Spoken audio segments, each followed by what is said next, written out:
Hey everyone, welcome back to the channel. I recently did an online interview with another engineering YouTuber called Daniel Montenegro. Here's a short snippet of the interview, but go check out the full video on Daniel's channel. I'll leave a link to his channel in the description below.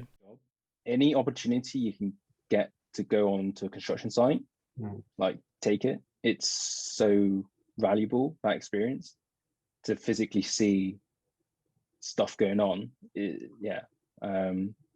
Just an appreciation on, I don't know, like a beam size. It's so easy to spec like a 400 deep beam or something, but like, have you ever imagined what that kind of size is on site? It's pretty big. So just again, and like looking at, like you said, connections, like to see a connection in real life puts things into perspective. And yeah, it's just good learning. You talk to contractors, they'll have a way of building stuff, and you can learn about what's easy to build and what's not easy to build, and that's how you can kind of factor your stuff into your design. Right.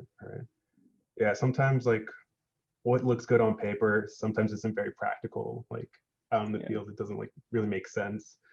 But that's why sketching's so good, because when you start to sketch something, you might realize like, how am I actually gonna build this? Like if you're finding it really hard to sketch, just imagine how hard it is to build. So whenever you're designing or sketching something, just always think about how it's going to be put together. And that's the quite interesting part about engineering, is the sort of the nitty-gritty details about it and just how things get put together. That's kind of why I liked engineering. Like I remember in my school personal statement before I went to university, one of the first things I wrote was like, oh, I like building Lego, because it's true.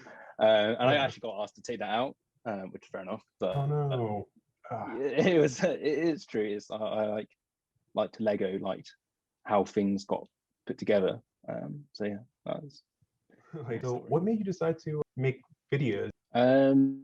Honestly, it was a few things. I was looking at like personal finance, and people were saying how YouTube is a great source of income. Although it takes a long time to sort of build up an audience and things, it can eventually become really good. So that's what attracted me to it. I've always liked the thought of teaching, like sharing my experiences.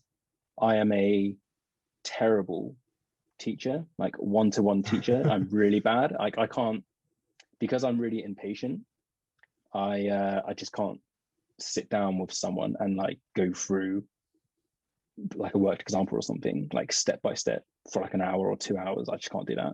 What I am better at, I think, is sharing my own knowledge and saying, have a look at these books, or have a look at this guide.